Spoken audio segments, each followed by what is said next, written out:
ездим все в Лондон. В общем, 83-й год же такая еще атмосфера же там, дико напряженная. То есть, как бы, после еще сбитого Боинга вообще там, ну, в целом вообще нарастает напряжение. Там такая предконфликтная ситуация. Ну, конечно, не 62-й год, но, в общем... Напряженно. Очень напряженно. Естественно, там в посольстве куча народу, который, значит, там бегает, значит, и рассказывает там, про происки ЦРУ, про то, что там, значит, вы должны беречься, там все просвечивает. В общем, пытаются заставить, как анализировать, чтобы там ставить, значит, доску, а сверху стол закрывать. Чтобы не увидели, да? В общем, какой-то первые несколько дней такой бред, потом, в общем, мы понимаем, что надо просто это прекратить, все это выкинуть надо. Но матч с Катшдым сложился непросто. Но, с другой стороны, это хорошо, потому что характер закаляется. Я еду на матч, я считаю, хорошо подготовленным очень. Там прекрасная форма, все. И первая партия, там полный шок. Значит, я, значит, играю новоиндийскую свою, значит, с А2-3. Значит, и Корчной играет G6. Вот, значит, вот в этой позиции, как бы, значит,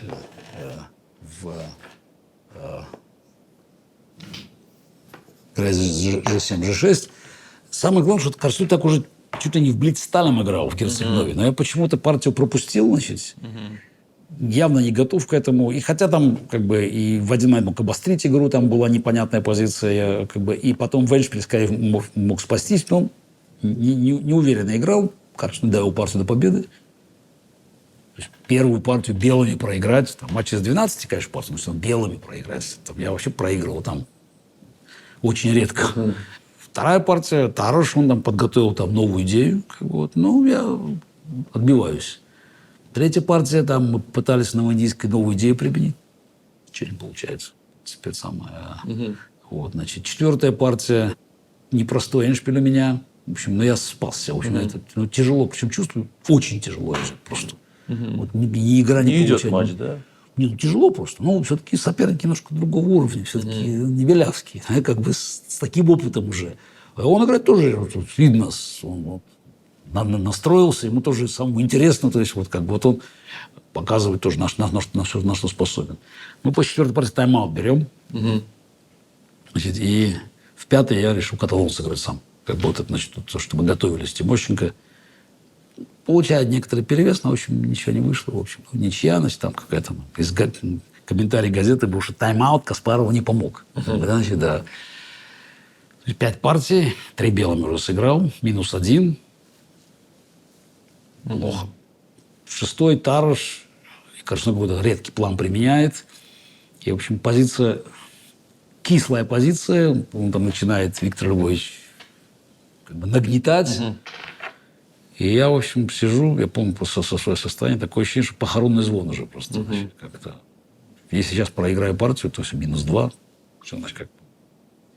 Ну, пытаюсь бороться, в конце концов. Ну, не сдаваться же, надо бороться, надо пытаться что-то делать. В общем, и что-то происходит, он вот как-то теряет нить. Вот инициатива сильная у белых. То есть, ну, инициатива как эндшпиль, у них явный плюс.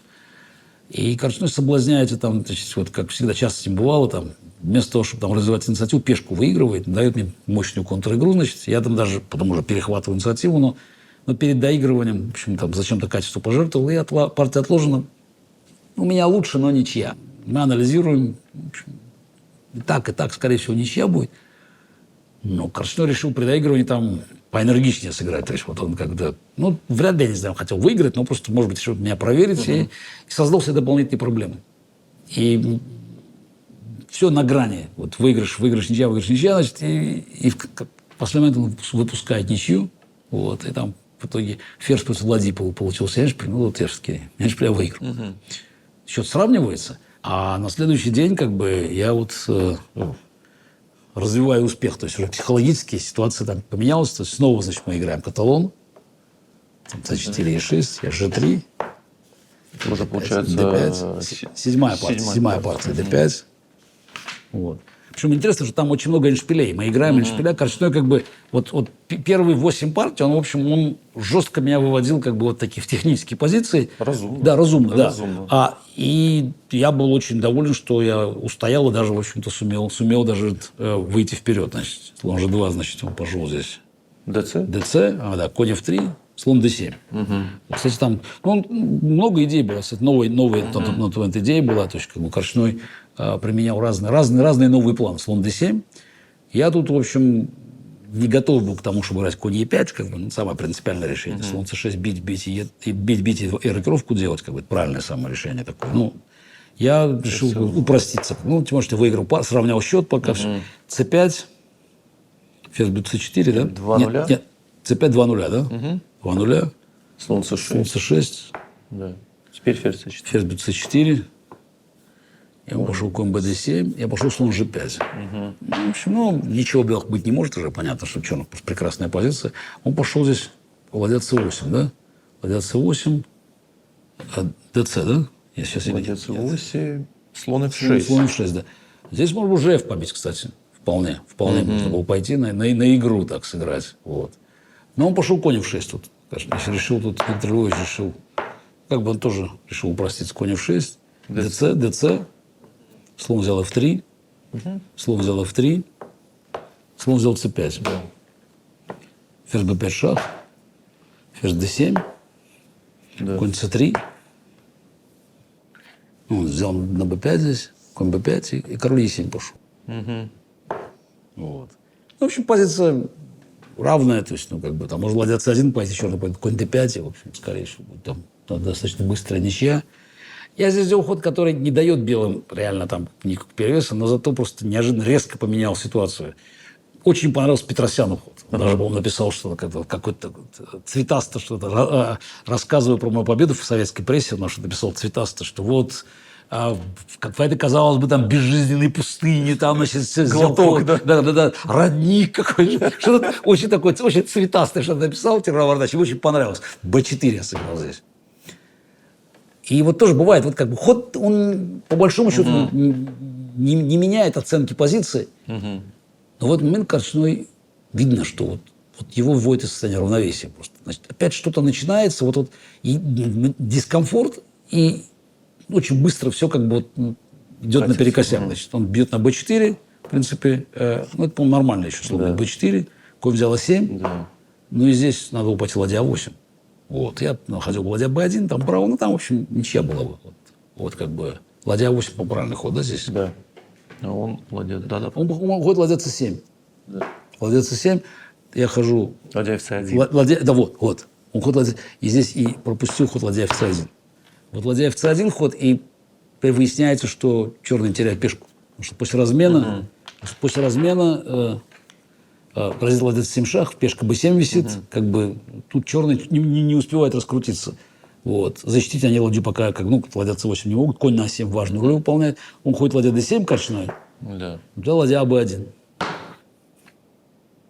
И неожиданно, да, просто все вот ладья c1 и горе, да. Значит, слон d2 пошел, по-моему, Корчной. Ладья b1, слон d2, слон d2, ладья c2. Ладья c2. Ладья d8. Укрепляться. Слон взял b7. Да. Король f8 надо ходить.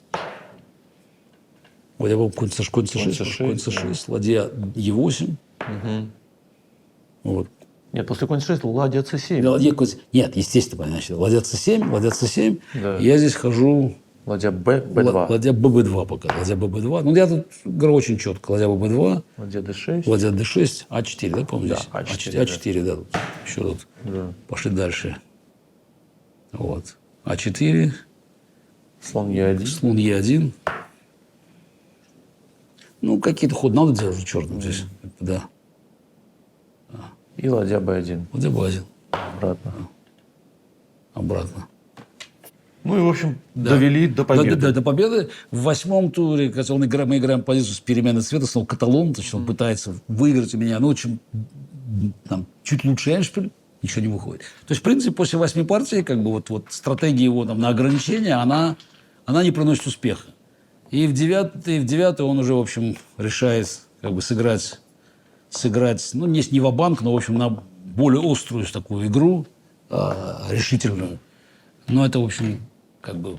Этого мы не ждали. Это подача, да, тут как бы, да. То есть, причем там интересно, он решил там новую идею, как он считает, применить в Каталонии, значит, ДЦ конь F3, значит, конь BD7 он сыграл, рокировка, и он пошел из ладья B8 корчной вот здесь. Вот. На самом деле, ну, просто я там нет партии, значит, да, значит, А4, B6, ну, просто не знал, что я тоже как готовился к этому уже. Мы тренировались просто с Владимиром, играли, если конь в D2, я уже придумал, поэтому, в общем... Ну, потом здесь сыграть Е5. Такая короткая, ожесточенная партия, но там как бы я уже играл в свою игру. То есть просто там прорвался по центру, там буквально там по 30 ходов не было. Как бы что смял.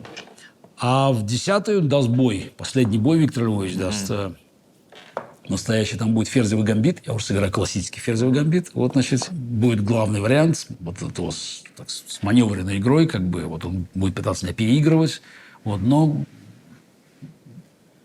я, в общем, себя достаточно уверенно чувствовал уже. Ничья 6-4, значит, да, и последняя партия, ну, 2 партии остаются, мне надо сделать одну ничью. Ну, Корчной играет резко на выигрыш. Я считаю, что если играть резко на выигрыш, не надо ему мешать. Как бы, да. Вот. И тоже выиграл хорошую партию. 7-4. Причем такая уверенная победа такая. Смыслов выиграл 6,5, 4,5, что интересно. Никто не ожидал, особенно как бы, вот. Рибли, по-моему, точно не ожидал такого. Вот. Василий Васильевич выиграл, и, значит, впереди матч с Смысловым. Значит, я помню, значит, матч заканчивается, там Кампоманос объявляется. В смысле, когда матч с Корчным заканчивался? Оба матча закончились. Кстати, спонсором матча там была компания Acorn. Такой никто не помнит, эта компания выпускала компьютер. И я тогда от них в качестве подарка получил компьютер, 83-й год. Примитивный компьютер и монитор еще. Такой, значит, монитор такой здоровенный был. И так как монитор в багаж нельзя было сдавать, в общем, его разрешили в самолет принести. Там, причем, летел советский посол, как бы, там самолет, как бы, один салон, как бы, он сел на первом ряду, значит, да. И я там рядом с ним поставил монитор, завернутый во что-то. Вот, так что стал обладателем компьютера. Я думаю, что в Баку на никого еще тогда его не было. Наверное. Вот. С какими-то играми там. Никто серьезно этим не занимался. Ну, на меня это произвело впечатление, кстати, потому что компьютеры появились тогда. Понятно, совсем простые еще, достаточно примитивные. Вот. Но, тем не менее, все-таки была такая новинка. То есть, для советского человека это значит, был следующий век уже. Интересно, что это был за компьютер? Acorn, такой 8-разрядный компьютер. Мне кажется, только начало эры компьютеров. Вот. Кампоманос приезжает, значит, как бы там Смыслов и я, значит, надо обсудить условия матча. И тут вот опять вот упускаю важную деталь, потому что в тот момент, потому что опять не обращаю на это внимания. Кампоманос говорит, да, значит, матч вам надо начинать играть в марте, что ли, или в феврале, там, я не помню. Я, подождите, почему это самое? Нужно время подготовиться вообще надо. Он говорит, в сентябре у вас матч на первенство мира. Я говорю, почему в сентябре матч на первенство мира? Потому что в сентябре матч на первенство мира. И я говорю, мы же должны, осталось время, там, как бы, там, 3 месяца сейчас, там. Он говорит, нет, значит, вот играть вы будете, значит, там, как бы, вот, хотите начинать позже, пожалуйста, но будете играть в сентябре. Я говорю, подождите, а по правилам написано, что 6 месяцев между окончанием матча претендента финального и матчем на претендента должно пройти 6 месяцев. Он говорит, нет, это то, что написано. Здесь как бы сейчас я за все отвечаю. Поэтому как бы вот или начнете играть матч с Смысловым раньше, или будете им получите не 6 месяцев, а 5 месяцев на подготовку. Я говорю, а как так? Как? Ну, вот я здесь главный, я за это отвечаю. Поэтому играть будете в сентябре. Важный момент уже как бы. Кампоманос фиксирует как бы то, что вот правила будут трактоваться им. Вот у него есть возможность решать, как говорится, кто и когда будет играть. Но нарушение всех традиций было, потому что 6 месяцев это был как бы вот... До сих пор эта традиция есть. Да. Да, вот. Почему-то в 1984 году эта традиция не сработала. Значит, да. Василий Васильевич был все равно, как бы Василий Васильевич сказал, как бы, сыграем, как бы, да, в общем... естественно, играть, по-моему, в Советском Союзе мы уже. 84 год. Ему, соответственно, 62, да? Ему исполняется 63. 63 года. По ходу матча ему исполняется 63, а мне 21. Такая трехкратная разница в возрасте получается. Вот мы там довольно быстро соглашаемся на все эти условия, как бы я начинаю подготовку. Ну, я не знаю, мне кажется, ни у кого никаких иллюзий особенно не было. Значит, хотя там в советской прессе там делались прогнозы какие-то, там вот даже журнал «Огонек» там Спрашивал. да, ну, да, был опрос. Да? Да не шахматист, просто там опрос, какой счет, как партии закончатся. Ну, как такой, примитивной формы такого спортивного тотализатора без призов.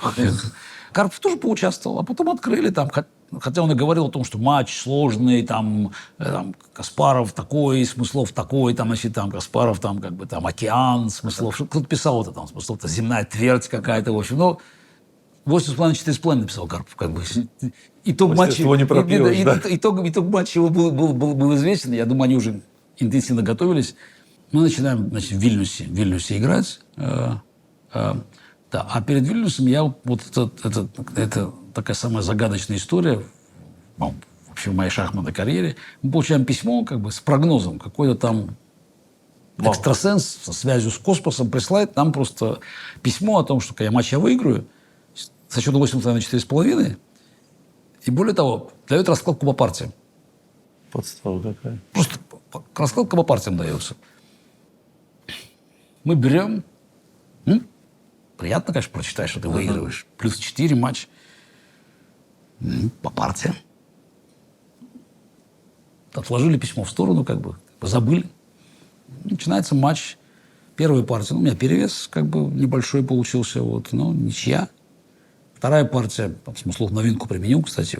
Вот интересно, в Тараше Василий Васильевич там думал. Интересно, как вот они к Смыслову Корчной каждый, значит, придумал там свою идею там вот в этом Тараше, значит, как бы так, значит, рокировка, значит, там слон G5, ну, это как бы такая табия была. Еще со времен Спаски Петросяна матча.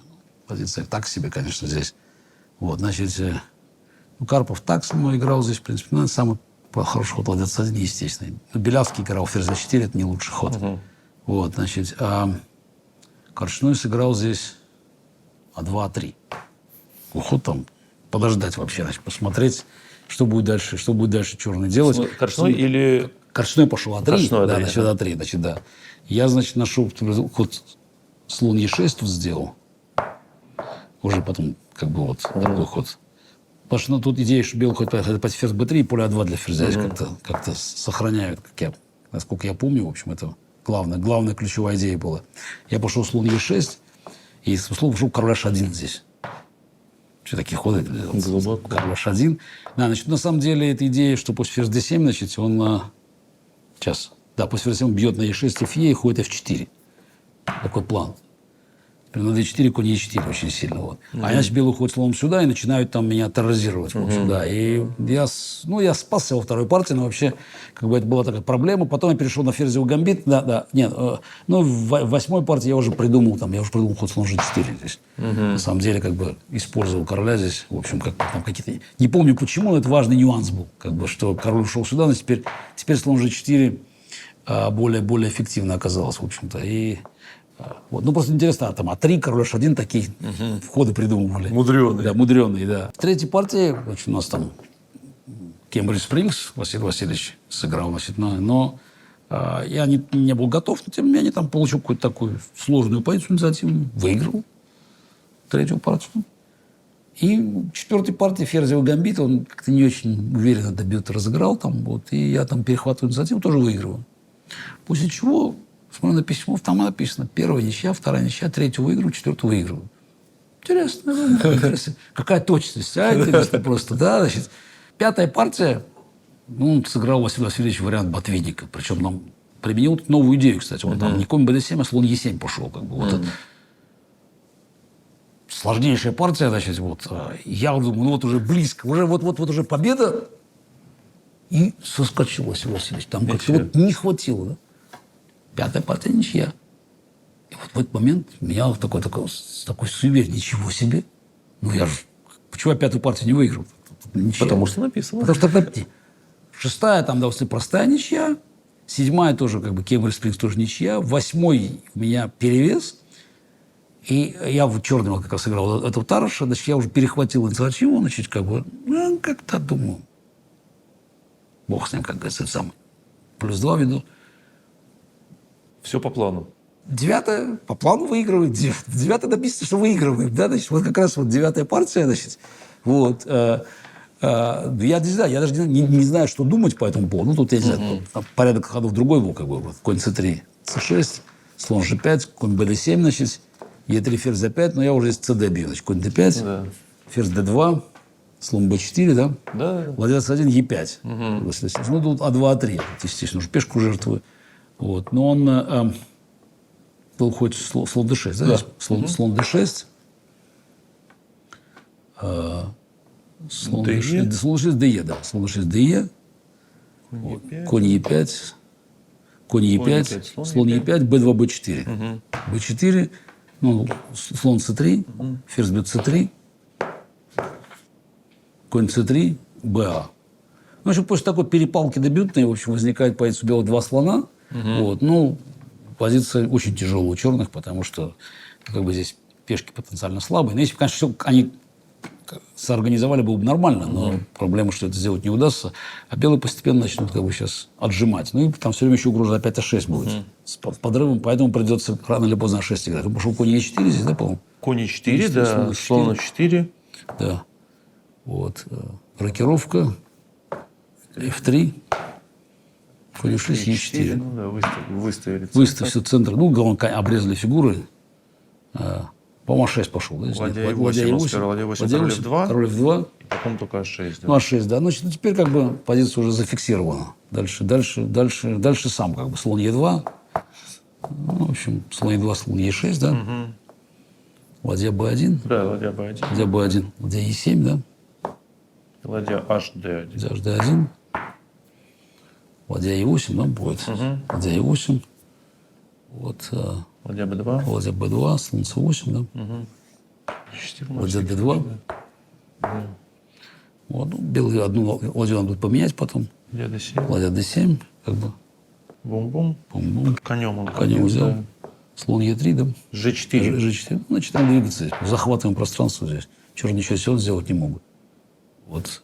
F6, да? Конь C5. Или конь C5. C5. Слон Е3, Слон да. Е3. Слон Е3, и тут он конь D7 обратно. Ну да, потому что, ну, на B6, конь B3, слон B6 просто. Да, здесь уже G5. Еще прижимаем здесь дополнительно. Ну, в общем, агония продолжалась еще некоторое время. Да, ну, партия. Да, ну, белые просто зажали полностью. 9-й выигрываю. 10-й снова Тараш, как бы, вот. На этот раз не очень удачно разыграл. У меня просто явный перевес, он стоит в ноте. И тут я понимаю, что предсказание действует. И я предлагаю ничью, причем он страшно удивился. Он даже, посмотри, ничего не зевнул, потому что... А я же вижу, что ничья, на самом деле, написано ничья. Значит, вот, и я не могу от этого отделаться просто. Значит. Да, да, ну, на самом деле жутко. Нет, Да. 10-я ничья, значит, да, причем и написано, что 11-я будет ничья, и 12-я будет ничья. 12-я я выиграю. Но я думаю, ну нет, все-таки надо избавиться от проклятия. И 11-я партия, Василий Васильевич играет защиту Чегорина, там, значит, и я в нападе вообще, там просто уже там пожертвовал чуть от пешку, где-то там сильнейшая атака, все, сейчас будет мат уже. Ну, я думаю, ну все, наконец. И что-то вот выпускаю, вот что-то не то делаю, он находит единственную защиту, и ничья. Ужас. Нет, ну это ужасно, на самом деле. Вот. Ну, конечно, хорошо напишу, 12-ю выиграю, но, во-первых, черными играть. Непонятно вообще. Ну, главное, что вот такое ощущение, как проклятие какое-то. Вот пытаешься избавиться, то не получается. Ну, 12-ю партию я выиграю, естественно. Вот, причем хорошая партия такая, вот как бы вот. А в 13-й, ну, уже у меня там... Матч сколько из скольких? 16 партий уже, плюс 4, да, как бы. Вот. Ну, в общем, Василий Васильевич сообщил, что он не готов играть, как бы. Значит, я-то вообще считал, что надо играть в последней партии, как бы, ну, выигрывать. Но тут написано, что будет ничья в 13-й партии. Поэтому как бы я... А Василий Васильевич, в смысле, передал, что Да, давайте. да. Ну, поэтому не играли 13-ю партию, как бы, да. Вот. Так что выигрываю партию. И выход на матч. В принципе, как раз 21 год исполняется. У нас там фотографии, мы там тренеры все в Вильнюсе. Все там полны. Радостно же, да, ну, конечно, все-таки, ну, впереди матч. То есть с первого раза удалось пройти, в общем, Пройти, уверенно причем пройти так достаточно триумфально. То есть, как бы, конечно, была борьба везде, но все равно 6-3 с Белявским, 7-4 с Корчным, 8,5 со Смысловым. То есть, как бы, все-таки явный игровой перевес. Но в какой-то мере, наверное, это сослужило не очень хорошую службу, потому что я не понимаю еще, как бы, что вообще-то матч чемпиона мира немножко другая история. То есть, все это, конечно, хорошо. Ну, там, просто этого не знали, да, наверное. да, значит, что вообще-то чемпион мира, он не просто так чемпион мира. То есть, там это совсем по-другому будет. То есть, того уровня, которого хватало с запасом выигрывать Белявского, Смыслова, даже у Корчнова, с Карповым будет совсем недостаточно. Вот, потому что он тоже мобилизуется.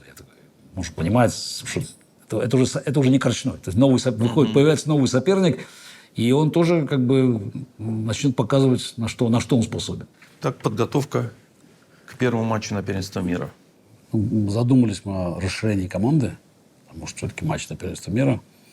Поехали к Тиграм Вартановичу. Но он уже был смертельно болен. Мне даже непонятно, знал он, как бы, ну, наверное, понимал все, конечно, потому что видно было, что худеет быстро. Вот этот рак поджелудочной железы. Я помню, такой момент был. Какое было мероприятие в «Спартаке» было. И там был Таль. Вот я почему на был Таль, я не помню, ну и Петросян. И Таль в какой-то момент сказал фразу, типа там, его ели живые современники. Имел в виду себе Таль себя, как бы, был уже в состоянии разобранном, но прозвучало это очень двусмысленно, и Петросян даже передернуло его. Но он как-то не хотел с этим мириться, он даже планировал играть в матче сборной СССР, сборная мира.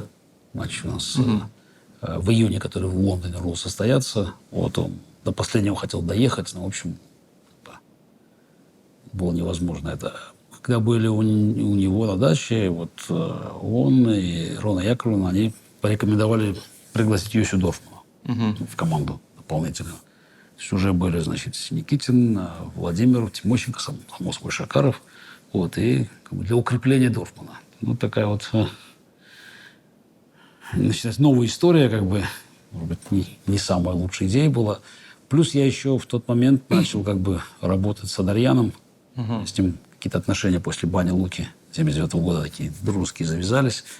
Вот, я ему какие-то там советы давал, когда в Масюдером играл. Там, вот, и он тоже выразил желание как-то помочь. И его, кстати, мы пригласим на сбор, вот, последние сборы. Вот, смотреть будем Шевенинген с ним. Вот, он меня будет уговаривать играть Каракан с Конь-Д7. И там спорили с Шакаровым. Шакаров все, просто Каракан слон F5, а он Каракан с Конь Д7. Это так, потом Карпов, кстати, начал тоже Каракан играть с Конь Д7. Вот, ну, Адриан тогда уже какие-то там идеи там свои новые были у него. И плюс он, значит, начал меня уговаривать смотреть Грюнфельда. Вот. Но тогда я еще не был готов к этому. Но потом по ходу первого матча с Карповым начну перестраиваться. Приезжаем мы в Москву, это было в начале сентября. Значит, 10-го было. 10-го была или первая партия, или открытие было. 9-го, видимо, открытие. 10-го первая партия. На открытии забавный инцидент происходит. Значит, судья главный матча Глигорич. Вот, значит, и у него заместителем этот Кинцель из Германии был. Кто там еще был, я не помню, заместителем. Глигорич проводит жеребьевку. Жеребьевку проводили, ну, там, нам дали колонный зал играть, естественно, в общем, все. А жеребьевку проводит Глигорич с матрешками. Значит, сначала, значит, 2 матрешки, значит, надо открыть, значит, ты вынимаешь номер, ну, как не номер, кто тянет, а потом, соответственно, цвет вынимаешь. Вот. Нюанс в том, потом, когда просто зафиксировал, там фотография даже есть, матрешки были разные. Ну, нет, они были очень похожи, но все-таки немножко разные. Все-таки чуть-чуть разные.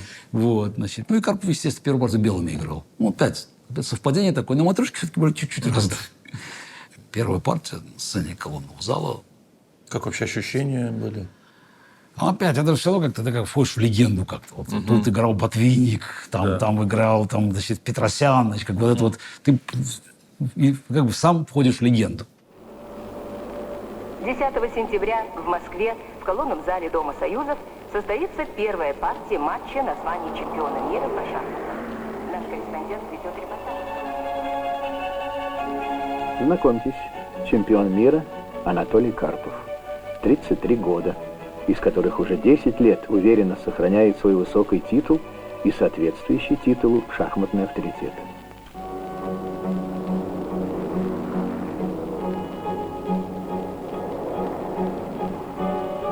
Претендент на шахматную корону. Бакинский гроссмейстер Гарри Каспаров. 21 год. Один из сильнейших шахматистов мира. Я даже не помню своих точных ощущений перед матчем ночью. Но мне казалось, что почему он не должен выиграть у Карпова, в конце концов. Выигрывал все остальные матчи. Матч, тем более, что безлимитный, 6 до 6 побед. Как я вообще могу 6 партий проиграть? Я там проигрываешь там Раз в год. Да, раз в год. Как 6 партий проигрываю. Как Карпов у меня выиграет 6 партий. Вот. Как я у него выиграю, я тоже не ясно представлял себе. Кроме того, матч длинный, там, значит, посмотрим, что будет, сил у меня больше, энергии больше, значит, надо ввязаться в бой, а там посмотрим. Внимание, первый ход.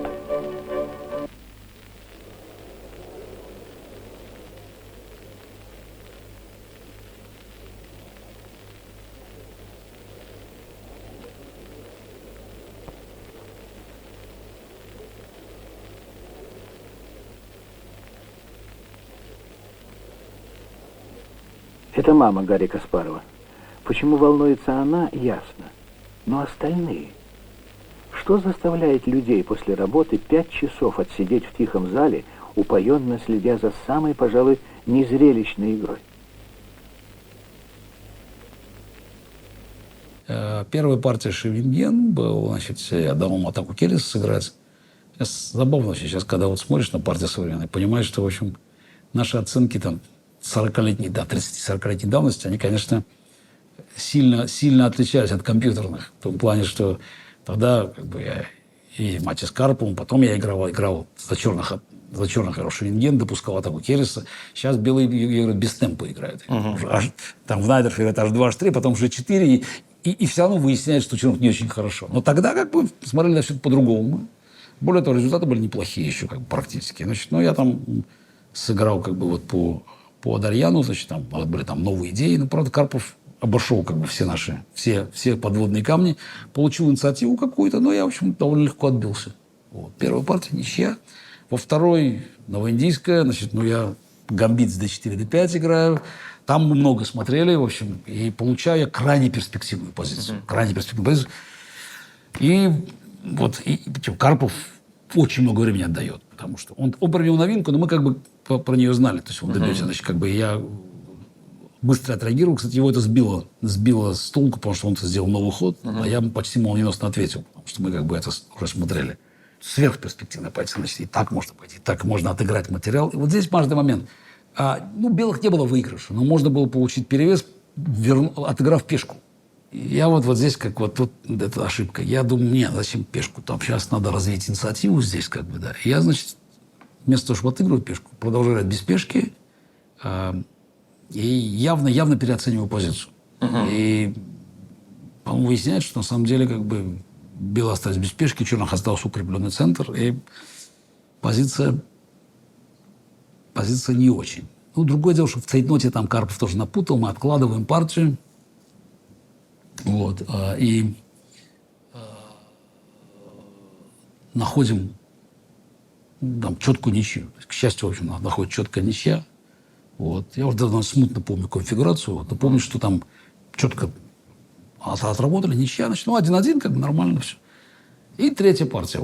Значит, третья партия, значит, просто интересно, что тут я решил сыграть, значит, не Шевинген классический, а значит, через конь c6 пойти. Знаешь, Карпов часто конь b5 играет, d6, эта позиция. И здесь была идея, которую мы анализировали с Никитиным в 1981 году, еще перед первым поединком с Карповым. Тогда, значит, в этой позиции. Я-то играл часто весь конь e5, просто, чтобы, я играл так уже и с Гуфельным в боку, и с Сашковским играл, то есть, чтобы на ферзь b3 иметь отступление назад. То есть, потому что после слон b7, ферзь b3, этим конем сюда ходить не очень хочется, нормальный ход, в принципе, ничего страшного нет. Вот. А так хочется играть просто ежа. Но, с другой стороны, там есть свои проблемы все-таки. А здесь я пошел слон b7, ферзь b3 и конь a5. Вот наша идея была. Значит, я почему-то уверен был, что после ферзь b6 ничего у белых нет. Значит, а после ферзь c2, там ладья c8, там прорыв по центру. То есть все получилось, все складывалось. Я пошел конь a5. Значит, как бы довольно быстро разыгрывали. Пошел конь a5. Карпов практически не думал, хоть ферзь бьет b6. Я побил на e4, в принципе, значит, он бьет на e4, слон e4, ферзь d8, надо бы бить слоном на d8. Вот, и здесь, я помню, мы когда с Никитой обсуждали позицию, это как бы, значит, говорят, что ладья в d1, как бы белый ходит, если, вот, как бы здесь, то черный, да, ну, то есть, тут черный мог по-разному сыграть, просто нюанс в том, что у белых, ну, как бы, надо как коня нормально водить в игру. То есть вот ладья в d1, хоть нам почему-то нам казалось, ничего страшного здесь нету. Я не помню, то ли нет, или нет, я не уверен, что слон f6 мы ходили здесь.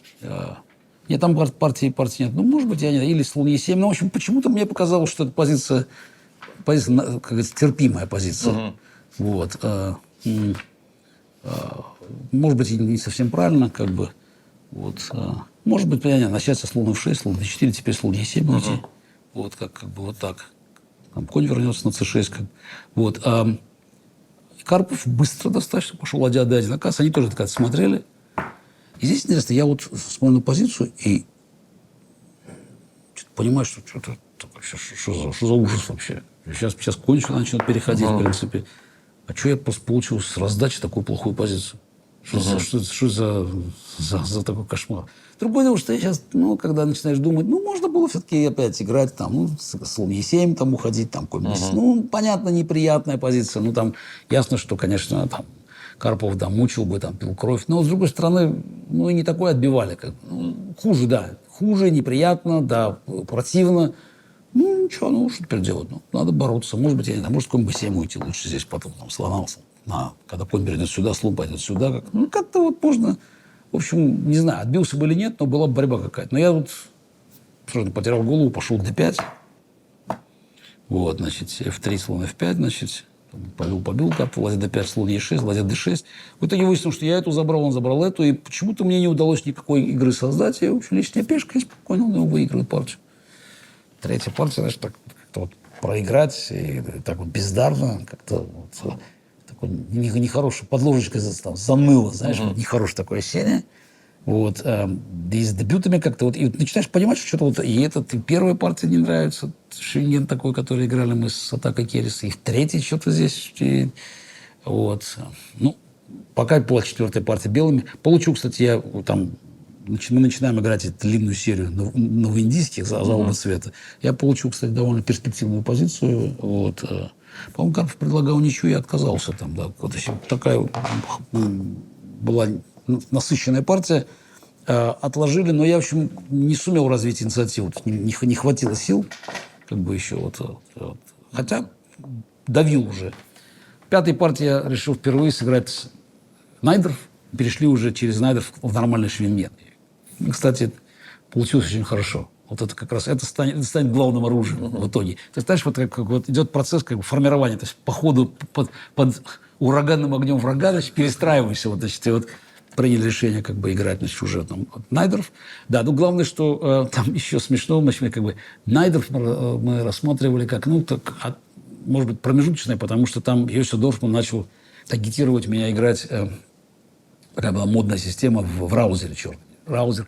Я ее сыграю, кстати, в конце матча. Вот она. Со слон Е7, там, и там Е6, Е5. Это, по-моему, в 37-й, что ли, партии. Вот, как бы, вот ближе уже там, значит, в 35-й, в 37-й, по-моему, я вот сыграю вот этот вариант. То есть мы еще не знаем, что Найдер станет главным оружием. А вот шестая партия, вот на самом деле, это партия, которая для меня до сегодняшнего дня остается загадкой.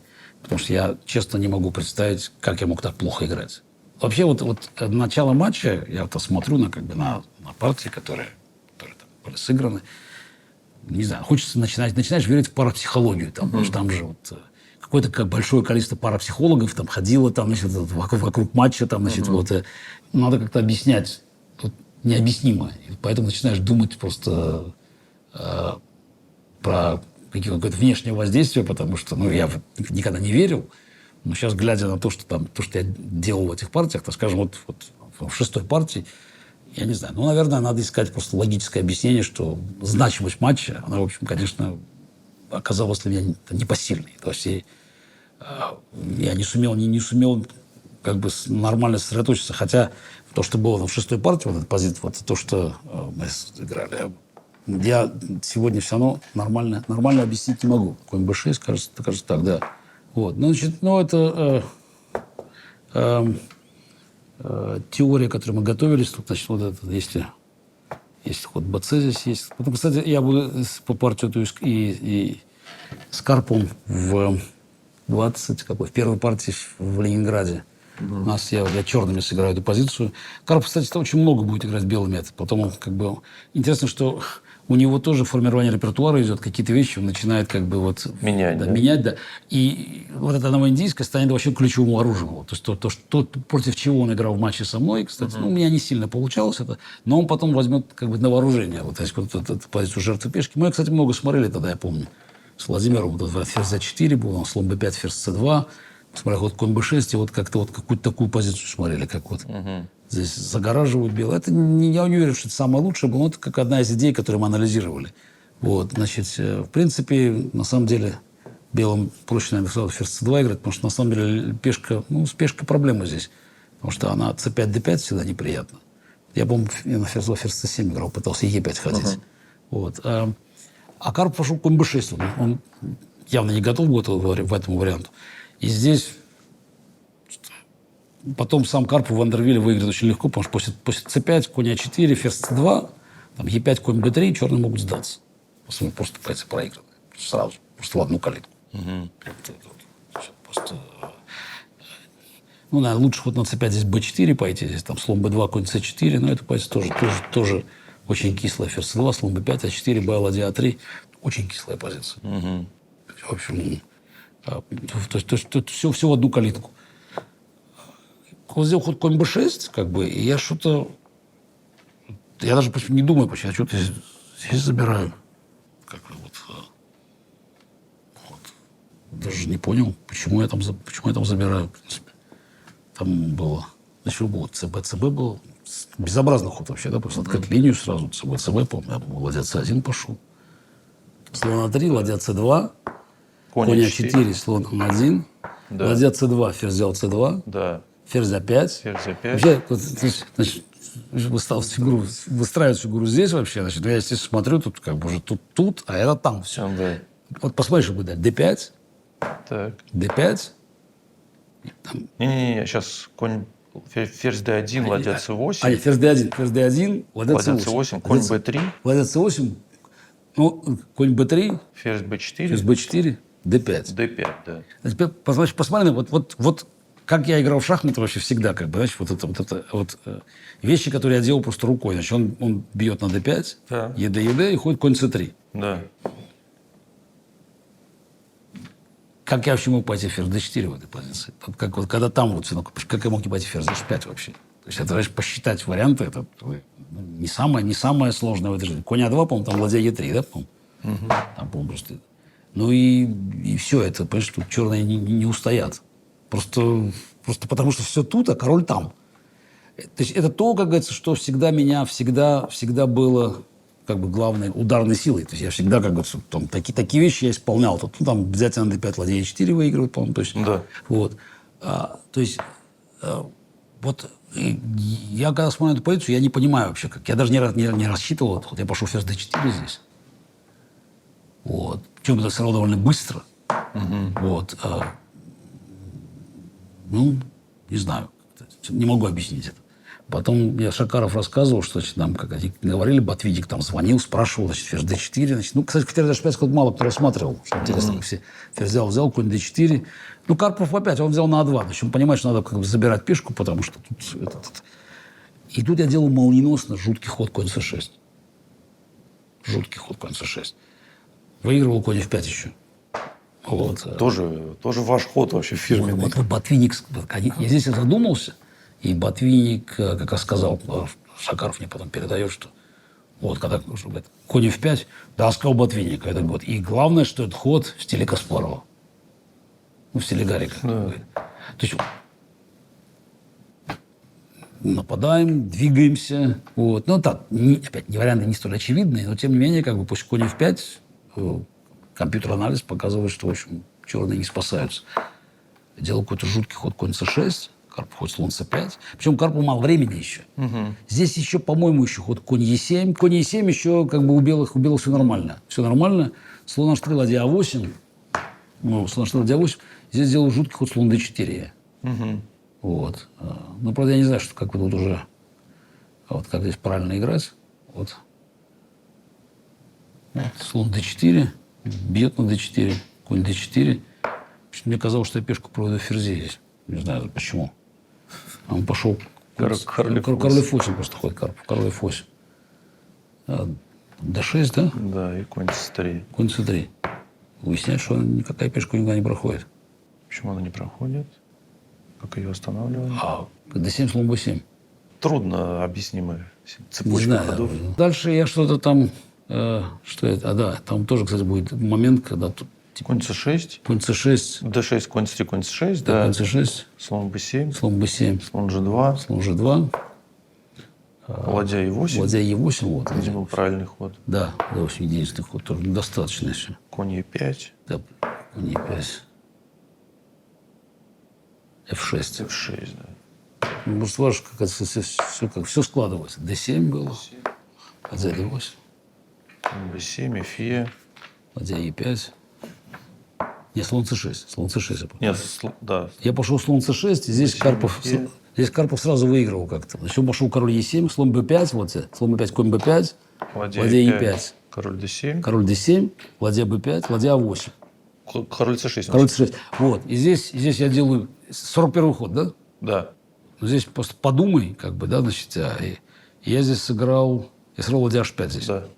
Вот. И это как раз оказывается, если я правильно помню, это оказывается, то ли ладья f5 надо было ходить. В общем, пешку нельзя было эту пешку сдвигать. По-моему, ладья f5 надо было ходить.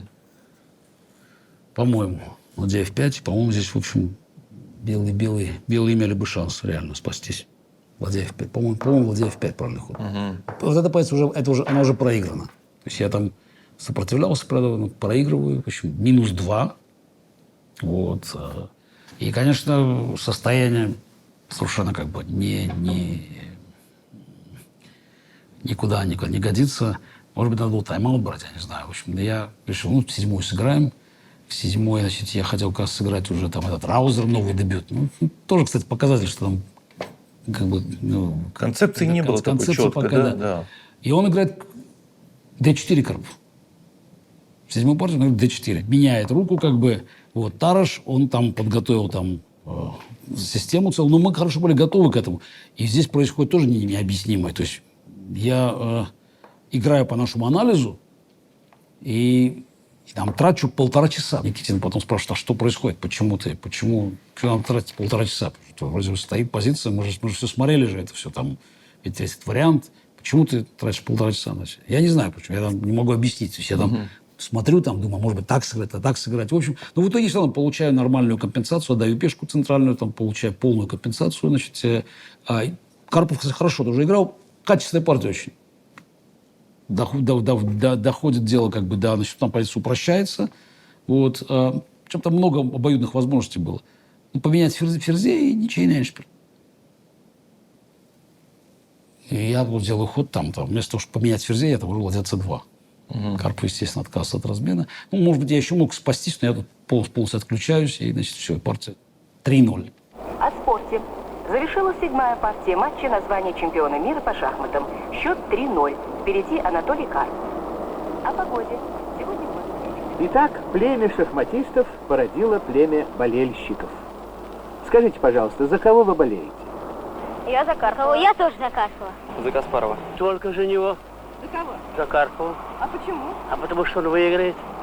Конечно, за Карпова. За Карпова я тоже болею. За ним мы следим. Потому что мы его любим. Он очень давно чемпион мира, и нам он очень нравится. Очень, по-моему, необыкновенно талантлив. За Каспарова. А почему? Ну, это чисто внешне. Больше нравится. Ну, конечно, за Карпов. Конечно, хотел, чтобы Карпов выиграл. Ну, наверное, так и будет. Я болею. А имя спрашивать не будете? Не буду. Не будете, за Каспарова. За Каспаровым. А почему? Вы знаете, его положение настолько безнадежно, он держится с таким удивительным мужеством и хладнокровием, что, по-моему, это заслуживает уважения. Спасибо. Пожалуйста. Всего доброго. Мы взяли тайм-аут. 8-й каталон сыграл. Ну, так, перебиться как бы. Ну, там Карпов, кстати, новинку применит. Он слон Е4, пойдет, слон Б7 идет. То есть, ну, он готов был, конечно, каталон. Я так проверил, в общем. 3-0. В общем, 9-я партия, снова Таруша играем. Ну, Карпов, на самом деле, уже применил новинку. И главное, что, там, опять, мы видели этот ход, как бы, идею, которую он применит, но мы, позицию неправильно оценили. И получается, там, просто вот тяжелейшая позиция. Черных изолятор, белые заблокировали, просто вообще карповская позиция. Но я начинаю очень успешно защищаться, кстати. Вот. И по существу, как отложенный, в общем, я нивелировал перевес почти. Тем какие-то шансы сохраняются. Ну, вот этот эндшпиль, Дворецкий много анализировал, действительно, этот эндшпиль. И мы, конечно, полностью оказались как бы не готовы вообще. GH, конь G2 – эта идея. Она, конечно, то, что Карпов пожертвовал, может, она полностью, конечно, выпала из поля зрения. Опять я после нее перестал нормально играть. Хотя дальше Карпов выпускает выигрыш, он заберет пешку на d5. Я просто чувствую, что это, скорее всего, ничья будет, но я уже ничего не соображаю просто. Значит, и прихожу домой, просто проигрываю партию, прихожу домой, как бы, ну, полнейший шок. 0-4. Как анализировали. В общем, ну, все. Проиграть 4 партии в первых 9. При том, что, когда говорят, вот Карпов играл все. Ну, посмотреть на качество партии. Карпов, на самом деле, весь первый матч играл примерно в одну силу. И никакой разницы, как он играл там 36-ю партию и 9-ю, нету. Это просто объективно смотреть на партии. Просто будет меняться качество моей игры. А, в общем, если вообще все матчи смотреть, то игра Карпова, конечно, гораздо более стабильная. То есть, на самом деле, как бы, она, в общем, она была, ну, были отклонения, но, тем не менее, как бы, она Имеется качество хода, такое, качество хода не зевает, спокойно, аккуратно. У меня были серьезнейшие, так, амплитуда она была гораздо выше. В первом матче это просто было совершенно очевидно. Поэтому нам Карпов устал, в конце играл плохо. А что играл в конце плохо? Вот он играл плохо. 48-ю партию, вообще, я считаю, лучшая партия матча была. 47-ю партию он играл безобразно. Ну, так 6-ю партию по шибаде ферзь h5 то же самое написали бы. Просто через 5 ходов замотовал бы его и тоже написали бы. А вот он поставил фигуры тут по линии А все. Ну, он тут поставил фигуры по линии А, между прочим. Да, подставился по полной программе. Вот. Но я это не использовал, и поэтому эта партия стала гениальной. Вот. То есть, в целом, я говорю, если посмотреть на вот весь первый матч, то как бы он действительно даже в конце играл как бы примерно так же. Ну, наверное, энергии было меньше, но все равно как бы таких грубейших зевков не было.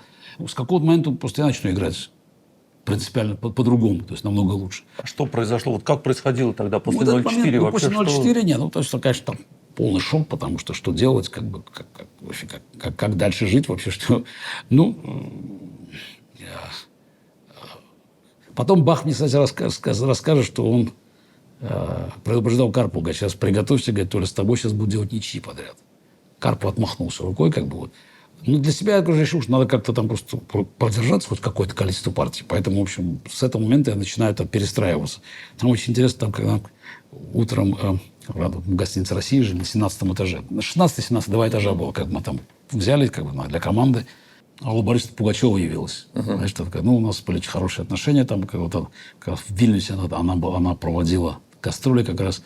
Когда вы играли со Смысловым, да. Там же там дни рождения, там, значит, как бы апрельские, то есть подряд идут. Тогдашний ему Женя Болдин, у него тоже 13 апреля был день рождения. То есть, ну, как бы там общий такой праздник был. В общем, ну, и она там тоже является, в принципе, как раз тоже, знаешь, вот, ну, как совет со стороны, что вообще-то надо как бы там играть бесконечно долго, матч безлимитный, в общем. Главное не проигрывать, как бы, да. Вот. А Борис, соображал. Да? Все соображал. Ну, на самом деле, опять, жизненные советы как-то, да, значит, это. Там, естественно, потом там, КГБ там зафиксирует, там вообще какая-то визиты в гостиницу. А 10-й партии я решил сыграть на Са-3, как бы, там Карпов редкий план применяет. В общем, мне не нравится позиция, предлагаю ничью. Карпов соглашается.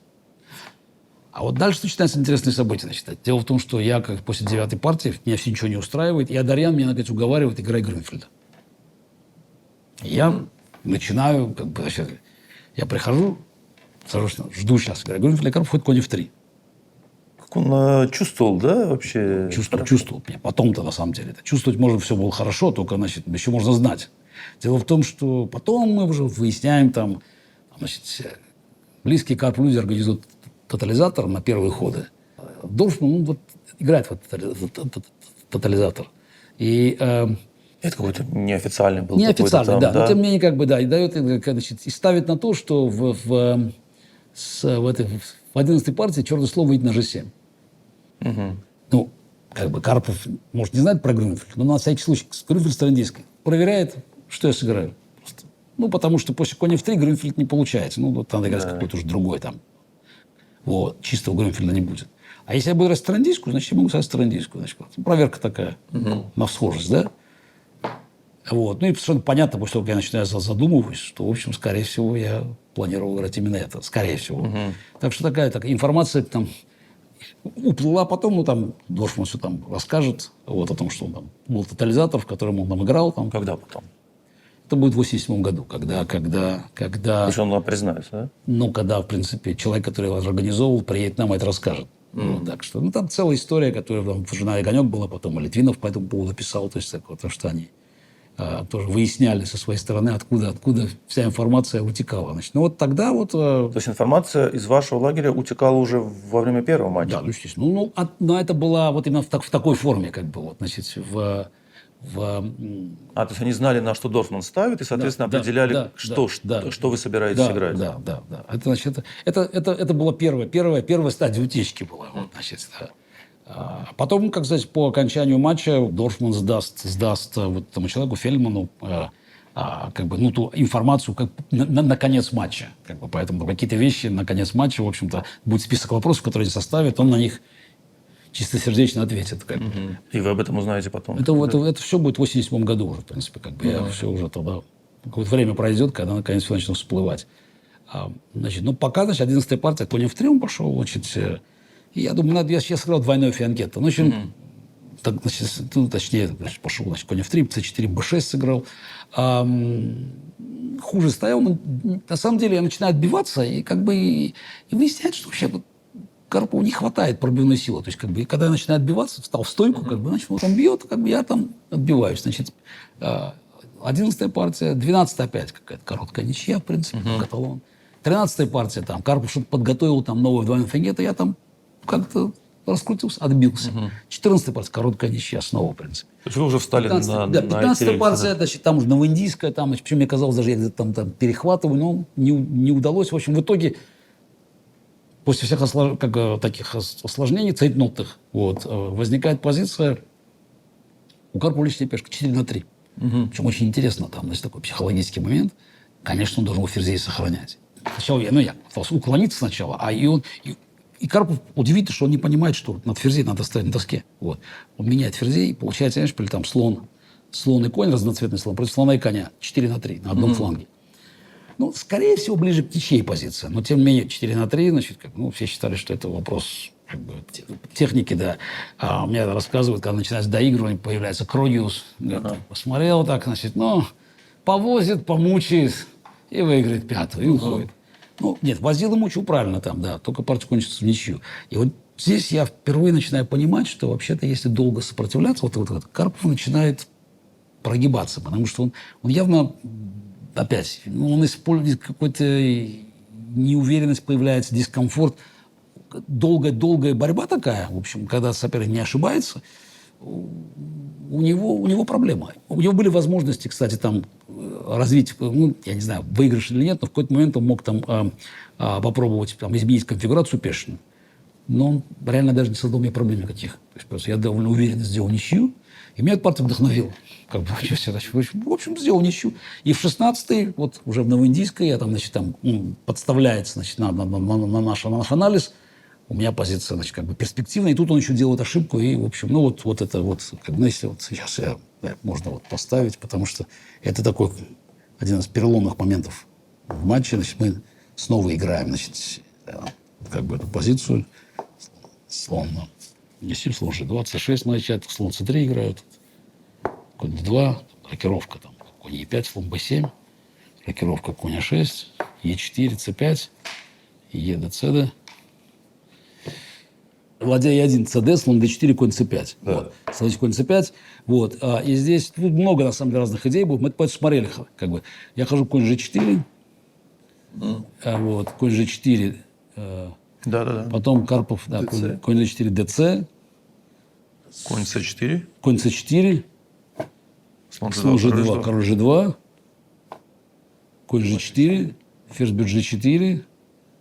Слон F6, ладья D1. Здесь, по-моему, Карпов с Камским H5 потом сыграет правильный ход. И, в общем, там хуже позиция, но ничья. Это в 96-м году в матче. Вот. Значит, он бьет на D4, ладья D4, ферзь C7. Вот. И здесь конь D6. Вот. Конь D6. В общем, позиция тухлая, очень тухлая просто. Белые все захватили, как бы вот. Карпов. Но он после 15-й партии явно был немножко вот как бы или растерян, какой дискомфорт был. Он ходит конь Е6 тут. Я тут смотрю на позицию, в общем, очевидно, ладья бьет Е6 бью. Да. На F теперь взяли ладья С4, выиграли партию. Он ходит H5. Я начинаю здесь думать. И понимаю, что позиция выигранная. И не могу выигрыш найти. Я просто смотрю, я не понимаю. Я не вижу выигрыша. Ну, выигрыш-то простой. Там взял, там так, ферзь Е6. Король H7 правильный ход здесь. Здесь выигрыш будет ладья С4. Ферзь d8, ферзь e4 шах, король h8, ферзь d5. Ну все.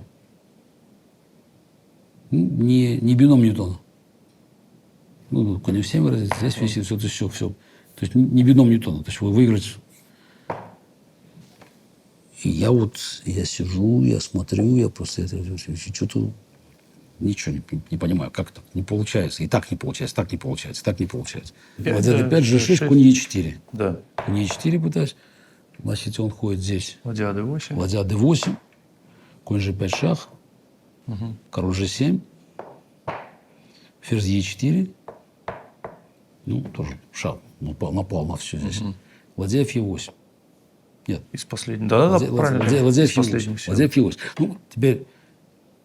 Ну, хорошо, дай конь e6 шах, так и ферзь d4. Пойди здесь, по крайней мере. Ну, лишняя пешка. Другое дело, что, видимо, ферзь e5 спасает. Вот так спасает. Ну, хорошо. Прошу исполнить. Знаешь, как бы интересно было посмотреть. Я, правда, вижу, что у меня может быть лишняя пешка. Вот. Но мне кажется, что это недостаточно. Если я хожу ферзь d4 здесь, понимаю, что теперь после король g8 просто у белых качества не хватает. Что просто после ладья d8, ладья d8, ферзь f6, черных есть ход ладья d6, который я зевнул. У меня просто, позиция проигранная теперь. Там. Другое дело, что интересно, Карпов, я покажу ферзь f4 здесь, и там через пару ходов ничья. Да. Карпов не хочет играть позицию, что, в общем, и матч мог закончиться здесь просто. Карпов играл бы до конца, просто выиграл бы эту партию, и матч бы кончился. Но у меня тоже шок страшный, потому что, как же так не посчитать, опять вариант не могу посчитать. И после этой партии как раз, потом мне мама рассказывает, в общем, Никитин и Дорфман, в первую очередь Никитин, говорит, что, в общем, может быть, надо матч сдавать, потому что, говорит, видно, что он не в себе, как бы он не доиграет. Сейчас это будет дикая травма, в общем. Может быть, проще прекратить, потому что белое полотенце выкидывалось. И мама жестко говорит. А вам, естественно, об этом не говорили, да? Он говорит, нет, говорит, он должен доиграть. Это его судьба, как бы, в принципе. Значит, будет 6-0. Будет 6-0, значит, как бы, должен доигрывать матч. Должен бороться. Как бы, заодно будет опыта набираться, в общем. Такой вот, там в тренерском коллективе, естественно, там разлад в том плане, что, никто ни во что не верит. Как бы, вот. Доигрываем матч, как бы. Вы вообще помните свое состояние сейчас вот так? Состояние, оно было таким тоже. Оно по синусоиде шло. То есть, как бы, понятно, что какие-то партии были шоковые. А потом удавалось снова восстановиться. Как бы. Вот, например, после 16-й как-то себя немножко пришел. Вот, и, значит, 17-я партия. Значит, что делать? Будем играть в ферзевый гамбит. Мы там с Тимощенко поговорили. И вдруг выясняется, как играя в ферзевый гамбит, я классический. Причем мы боимся Карпов, такой знаток. Он же там все знает. Ферзевый гамбит ничья. Легкая причем. Считаю. В 18-й партии я чуть давил, ничья. В 19-й партии Карпов подготовил, они новую идею подготовили, получил перевес, не хватает. Важно, что пока я обороняюсь, он пробивной силой Но он шел вперед, он хотел выиграть, да? Естественно, конечно, должен. Не, ну просто сейчас есть такое уже предупреждение, что вы начали делать короткие ничьи, а Карпов ждал, не знаю, что, подставки ладьи, что ли, или что. То есть почему он белыми играл, нет, что реально. Играл реально белыми, смешно. У них в 13-й партии они новинку применили, в двойном фианкете. То есть, он явно вылавливал меня в дебюте. Вот. В 19-й партии они применили на новинку ферзь d2, то есть без e4. То есть постоянно какие идеи изобретались. Опять, не революционные идеи, тем не менее, он все время пытался как-то двигаться вперед. То есть какие-то...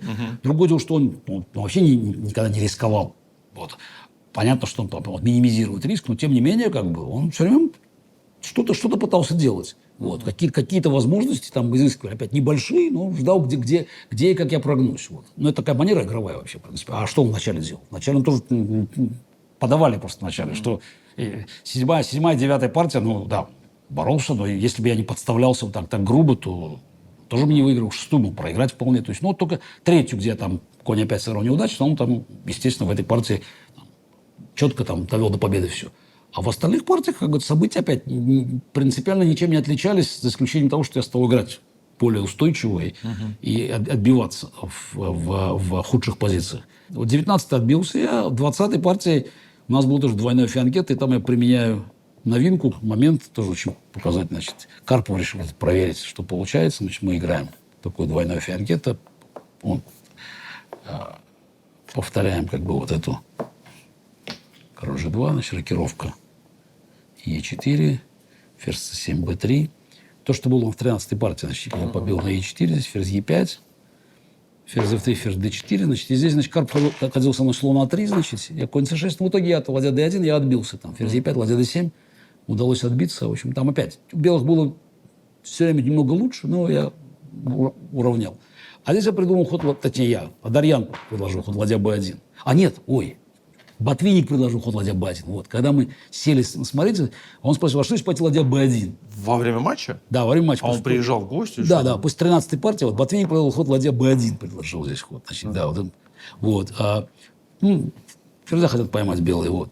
Значит, потом мы начали смотреть с Адарьяном, но Адарьян говорит, что здесь ход, значит, или d5 ход плохой, cd, значит, плохая позиция. Значит, ход ферзь e5 остается, слон e4, ферзь e6, надо конь в 6 шах давать, взял, ферзь a8, конь c6, ферзь b7, там g5, там, в общем, сложная позиция, в общем, черных нормально, но, качество надо давать.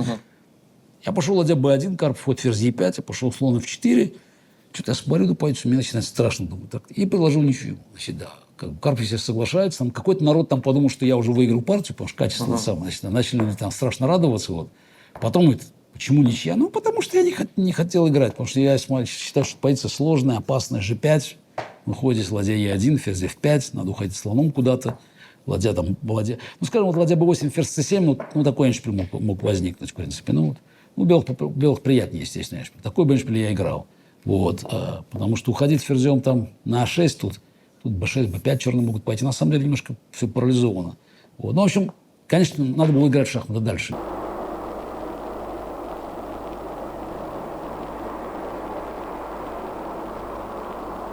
Объясняется пристальный интерес любителей шахмат к этому матчу. Итак, 16-я ничья. Счет 4-0 в пользу чемпиона мира.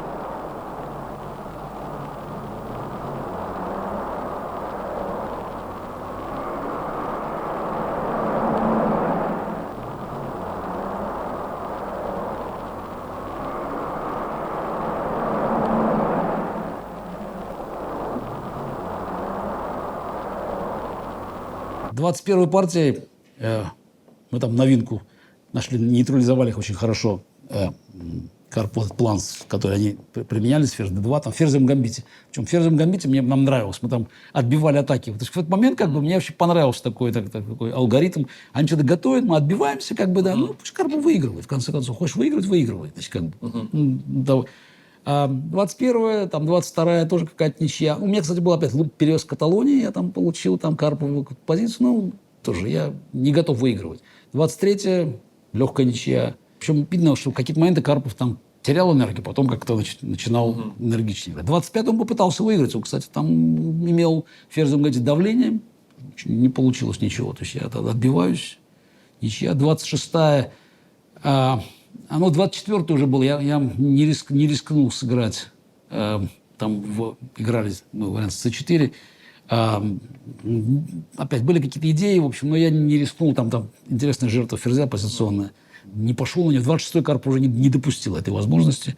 В общем, все так ничьи. 27-я партия. 27-я партия тоже как бы там разыгрываем, дебют. Там как бы он там, я не знаю, он играет. А он через конь F3 начинал всегда, кстати, да. Значит, разыгрываем дебют. Как бы. Карпов попробовал теперь пойти ферзь C2. Значит, ферзь C2. Значит, я стимулом играл. C5, DC. Теперь на ферзь A5 от 3-0 пошел. На самом деле.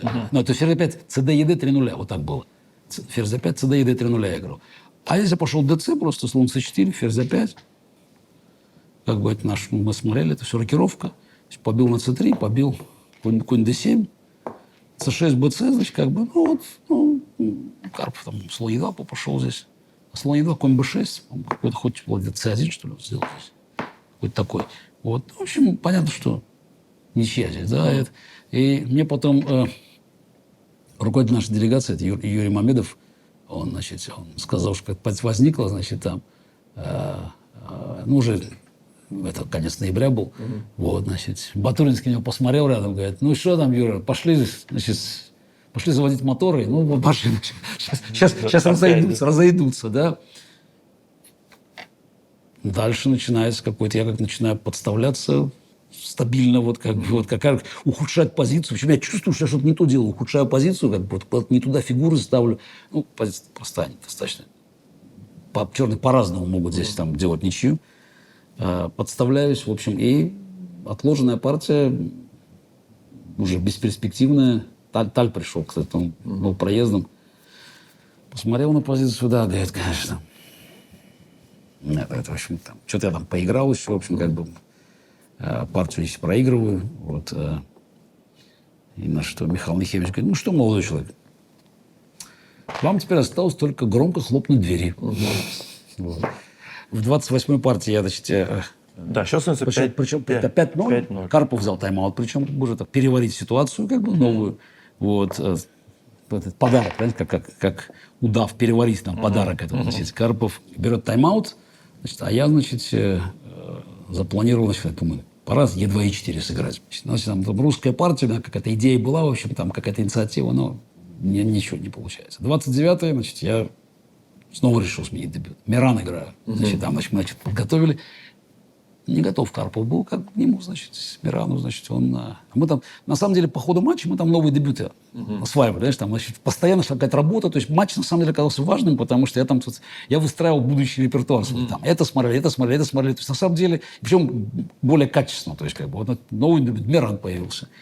Там Карпов быстренько какое-то делает пассивное продолжение, ничья, 30-я партия, очередная русская партия, быстрая ничья, 31-я, тут даже не надо было быть психологом, чтобы понять, что 31-я партия должна была стать последней. А почему именно 31-я? Карпов подготовился. Надо выиграть одну партию. Надо уже заканчивать матч уже. Во-первых, там Карпов постригся. Во-вторых, сразу видишь, там уже камеры, подготовка, подготовка к торжественному завершению, да? Вот. И он явно подготов, они и в Миране у нас идея была, которая в 33-й примет партию, а в ферзевом гамбите, Карпов начинает двигаться по плану, по этой, 25-й партии, там они усиление готовят. Я попытался уклониться, сохранить ферзей, и он находит сильные очень маневры, в общем, позиция неприятная у черных. Я решил прорваться по центру, неудачно, в общем, кисло. Момент, когда, в общем, все уже близко. И я просто понимаю, что он начинает... он напрягся дико. Потому что для него же вообще это момент. Тень Фишера, который преследует. Понимаешь, он не сыграл матч на первый турнир. Всегда он чувствует эту ущербность. И у него здесь есть шанс выиграть 6-0 просто. Он станет великим, таким же, как Фишер просто. Даже, может, более великим. Потому что он выиграет. И он явно он впивается в позицию, и он боится расплескать. И там один момент, когда у него действительно перевес большой был. А потом, он, правда, и пешку выиграл, но я получаю контр-игру. И, причем я успокоился, не знаю почему, я абсолютно успокоился. Вообще, я с мамой говорил, просто я после того, как 5-0 стало, я говорю, знаешь, мам, я все-таки не представляю, я пока не вижу завершения матча. Вот, бывает так, представляешь, да, момент, я не вижу, как это кончится. Он говорит, я тоже не вижу. Ну, ты играй, как получится. Вот, я как-то туда успокоился, пиджак снял, то есть начал ходить по сцене, вообще как-то ощущение такое, что я вообще выигрывал. Потому что я понимаю, что он в жутком напряжении находится. Для него это вот момент, как бы вот он там, знаешь, решающий мгновение жизни. Просто ему надо сейчас выиграть. Не получается у него. И он теряет время уже, значит, дело идет как бы к цейтноту, у меня больше времени. Значит, у меня за пешку хорошая, как бы нормальная инициатива, компенсация вступает примерно равная. Вот, значит, я делаю предлагаю ничью. Он смотрит на позицию, смотрит на часы, смотрит на позицию, смотрит на часы, в общем. Понимает, что позиция не очевидна. Более того, у меня какие-то угрозы начинают создаваться уже, да? И соглашается. Праздник обломался. Праздник обломался. Но что интересно, на 32-ю он снова выходит, он хочет выиграть 32-ю партию. Тут, наверное, одевать не светлый костюм, а черный, потому что он черным играет. Но он снова собирается бороться в 32-й партии. То есть это не то, что он как бы потерял веру в 6-0. Нет, он на 32-й выйдет бороться. И партия, в которой она будет сложная, он пойдет на вариант уже в индийской сатри, комбит D5 он бьет. А другое дело, что как бы мы тоже что-то подготовили. Ферзь C2 там только начинал входить в ход в практику. Вот. Я там захватываю инициативу по дебюту. Значит, у меня явно уже перевес. Карпов боролся страшно в этой партии. Значит, когда говорят, он там расслабился. В 32-ю партию Карпов играл лучше, чем в 6-ю партию. Просто я играл немножко по-другому. Да. Но в какой-то момент я все-таки там выпускаю выигрыш. У него есть возможность нанести там контрудар в центре. Он это делает. И причем видно, что он хочет перехватить инициативу. То есть ему кажется, что... Но не получается до конца. Вот как бы, и у него был шанс сделать ничью, но он его упускает. И партия отложена. У меня лишняя пешка, ферзь у эндшпиля. Вот. Значит, у него 2 связаны здесь, у меня 3 связаны здесь. Суетин, гроссмейстер, комментировал на телевидении, но комментировать надо было очень аккуратно. В общем, и он там, значит, объяснял, что очень сложная позиция, значит, отложенная, потому что здесь связанный тут, здесь связанный тут. Ну, потом Карпов сдастся без доигрывания. Сложная позиция, да. Но самое интересное, что опять, я не понял, он сдался без доигрывания. А в общем, можно было играть 50 ходов спокойно. Потому что, да, скорее всего, получалось бы так, что я бы провел пешку, как бы, и он бы провел пешку. И, скорее всего, потом 2 на 1 осталось бы. Ну, позиция выигранная. Там просто, мы бы долго играли бы, долго тупо играли бы. Но, в общем, можно было сопротивляться. И он сдается без доигрывать. То есть, почему, интересно? Как? Не хочет пожимать руку, может быть. Я не знаю, почему. Может быть, срыв психологический. Но меня это вдохновляет. Любителям шахмат. Отложенная накануне 32-я партия матча завершилась без доигрывания победой Гарри Каспарова. Счет становится 5-1. Марканов написал, что 0, который всем так надоел, окончательно стерт. С подачи того же Арканова меня там, значит, называют долгоиграющий проигрыватель. Да, это оттуда вышло. Счет 5-1, как бы, понятно, что матч все равно проигранный. Но можно как бы уже уходить с высоко поднятой головой, как бы Таль сказал, хлопнуть дверью. Ну, тут, мне кажется, вообще я начинаю думать, хорошо, пусть Карпов выиграет 1 партию. Потому что пока я играю нормально, у него ничего не получается. И вот, значит, мы переходим как вот в финальную стадию матча, 16 партий. И вот за эти 16 партий у Карпова будет только 1 шанс выиграть, в 41-й. Ну, понятно, там форсированный выигрыш, в цейтноте, но тем не менее только 1 раз. То есть 16 партий и, в общем, игровой перевес на моей стороне, при том, что Карпов не допускает там грубых зевков, как бы, то есть, в общем, у него... явно не хватает той пробивной мощи. То есть, да, и кроме того, он, мне кажется, чувствует себя уже не в своей тарелке. То есть как-то так вот. Почему матч продолжается? Каждый раз он думает, сколько можно на сцену выходить. 33-я партия в Миране, они приготовили, значит, как бы, подготовил план, Михальчишин, видимо, там порекомендовал с ферзь C2, E4. Я неожиданно сыграл E5. Там у меня был там контргамбит, не очень корректный. Вот. Карпов не готов был, быстренько ничья, как бы, значит, завершили партию. 34-я партия ничья. Карпов сам начинает играть ферзевый гамбит. Теперь он переходит на ферзевый гамбит полностью уже, значит, ничья. 35-я партия я применяю на E4. Он переходит на E4 теперь. Как интересно, такая перемена. Я сыграл раузер первый раз. Он сразу сворачивает партию. 36-я. Я там придумал какую-то там идею там, в ферзевом гамбите. Потом оказалась некорректная идея, значит, и за доской я вижу ее опровержение.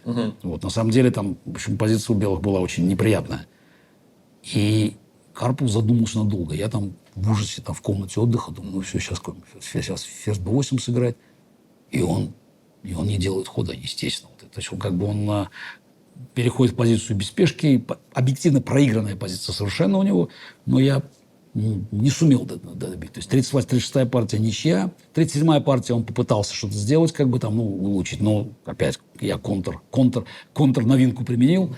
И снова партия кончается быстро. 38-я ничья. 39-я ничья, то есть Карпов там, мы начинаем играть ферзевый гамбит с переменой цвета. То есть как бы один и другой начинаем играть. Но меня это опять устраивает. Я тяну время, потому что зато мы работаем, как бы команда моя сохраняется. Там, значит, там было так, там Дорфман уезжал на первую лигу, потом там, значит, как бы Тимощенко уезжал, да. Потом они возвращались. А как у меня в конце коллектив сохраняется. А у Карпова там народ, как бы он там же с таким... сборная СССР, там уезжают на Олимпиаду, возвращаются, турниры какие-то. Вот. И возникает такой феномен, как бы матч продолжается на бесконечность. Люди едут на турнир, возвращаются, там прошла шахматная Олимпиада, а продолжает играть они, в общем. Вот. 40-я партия. В 40-й партии Карпов неудачно разыгрывает дебют уже. Тоже ферзевый гамбит такой же. И совершенно выигранная позиция. Просто у меня лишняя пешка, подавляющая позиция. То есть, во-первых, ферзей сохрани. Я поменял ферзей. Зря, конечно, да. Значит, там у меня просто 3/3, проходная пешка D, просто сохранить ферзей там легко выиграл. И при ладья конь против ладьи коня 4/3 тоже легко выигран был. И я просто буквально в самом конце, перед контролем, я двигаю не ту пешку. Мне надо было аж пешку аж двигаю пешку уже. Но главное все равно, вот здесь не надо было записывать ход. Потому что я записал ход, и единственная защита была у Карпова. F5, который... Но он дома ее все находит, конечно. Вот. Но сделай ход на доске. Вот здесь этот ход точно надо было на доске сделать. Взятие, потому что там АЖ. Сделай ход на доске. Вот. Я решил записать, и потом дома смотрю с ужасом, что после F5 ничья, как бы, что вот сразу. В общем, Карпов спасся в этой партии. И в 41-м он предпринимает последнюю попытку такую, значит, выиграть. Значит, Е4 он снова ходит, они явно готовятся, значит, к Раузеру. Я, в общем, знаю, что там есть проблемы, это играть нельзя, как бы. Почему-то я не хочу играть в Швейнген, я решил, думаю, дай сыграю русскую с ним тоже. На самом деле, как получилось не так плохо. Я как вот творчески трактовал очень. Получается эндшпиль, там я вот без пешки, но элементарно ничья. У меня 2 слона против слона и коня. Ладьи поменяй просто.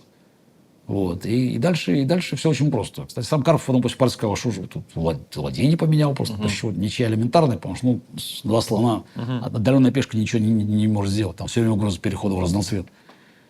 Я что-то начал делать странное, в общем, и чувствую, что вот на грани. Вот, и действительно Карпов мог выиграть в один ход. Вот 41-я партия, в один ход он там...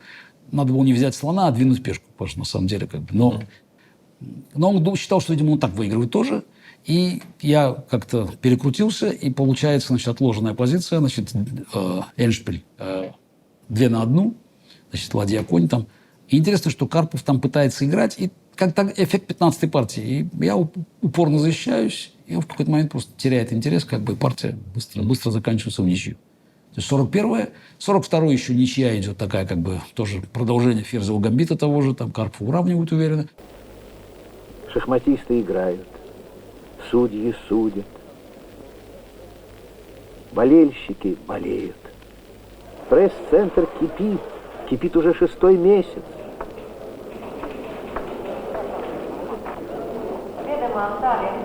Стол номер 5.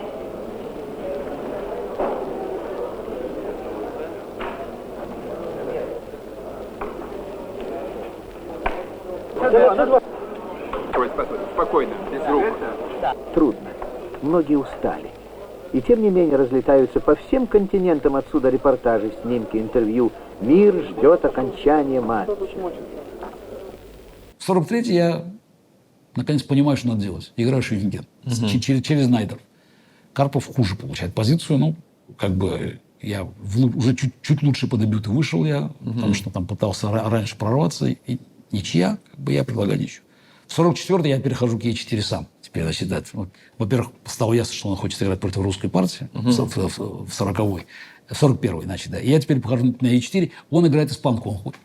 Он уже готов играть, то есть он хочет играть. Мы играем Зайцева, у меня опять перевес, не могу держать, как бы, да. Но идет борьба уже настоящая. В 45-й Карпов, видимо, идея Геллера новая какая-то применяется, но он получил перевес, я довольно уверенно отбиваюсь. Что интересно, опять, у него вроде бы инициатива, там эндшпиль лучший, отбиваюсь без всяких хлопот. 46-я партия, снова Зайцев, снова там я, значит, получаю очень перспективную позицию. И я помню момент, я могу пожертвовать. Я вижу, что здесь вот есть... И тут я понимаю, счет 5-1. Страшно стало, да? Причем я вижу, что надо вот на что... Там действительно вот жертвенная атака, она должна привести к успеху. Я промедлил. Отложенная партия. Интересно, опять, можно было бороться, кстати, потому что позиция очень обоюдоострая была. Карпов, соглашаясь на ничего, мне тоже как бы... Он как бы не может по ходу перестроиться. То есть, если надо отбиваться было, как бы вот он отбивается. И, наконец, последняя, значит, 47-я партия, последняя партия в колонном зале. Причем до этого уже были перерывы, потому что там Устинов умер, там членов Политбюро хоронят, поэтому перерывы там, значит, какие-то. И понятно, что от Карпова требуют закончить матч, потому что нельзя колонный зал держать бесконечно. Там, вот. И в 47-й партии Карпов должен выигрывать. Это последняя партия в колонном зале, он играет белыми. Вот. Он играет снова D4, я Миран решил играть, и он играет слон G5. Что я думаю, слон G5 сыграл. Ну, под вариантом Ботвинникова, наверное, готов, но пока я играю комбо D7. Вот Кембридж Спрингс, значит, да. И Карпов к этому явно не готов был. Вот. Он не идет на самые острые варианты, значит, вот как бы... то есть он играет CD, значит, да. Вот, ну, потому что я с смысловым играл. И я делаю ход, который ход второсортный, но белый должен жертвовать пешку. Ну, как бы за инициативу. Я так белыми всегда играл. Карпов так не играет. Как бы, да. И видно, что он вот весь как бы перенапрягся, отдавать пешку он не хочет, он переходит в эндшпиль, поменяет ферзей. Эндшпиль равный, структура такая. Я ему предлагаю ничью. Просто там делаю ход А7, А5, предлагаю ничью. И он... видно, что ему хочется согласиться, но он не может, потому что он обязался как бы играть дальше. Матч закончить. Да, матч закончить. А я чувствую, что у него дискомфорт, что надо матч заканчивать, а позиция... И он начинает что-то двигаться пешками. И я понимаю, что, в общем, сейчас вот, возможно, вот он чувство опасности теряет. Вот, как бы. И он нам надвигается, а король остается в центре, а ферзя нет, но это все-таки еще Миттельшпиль. И очень быстро я использую ослабление вот на ферзевом фланге. Там, значит, на самом деле, качественная партия очень была. Там прорываюсь там, на c5, начинаю атаку на короля просто в центре. И Карпов разваливается молниеносно. Просто вот молниеносно разваливается. 5-2, и, в общем, как бы и начинается уже новая часть этой истории, потому что вдруг выясняется, что соперники устали, и вообще, может быть, матч пора прекращать, потому что в колонном зале играть больше нельзя, значит, и начинается вот эта уже новая часть матча, завершающая часть, в которой шахмат будет мало, а около шахматных интриг будет много.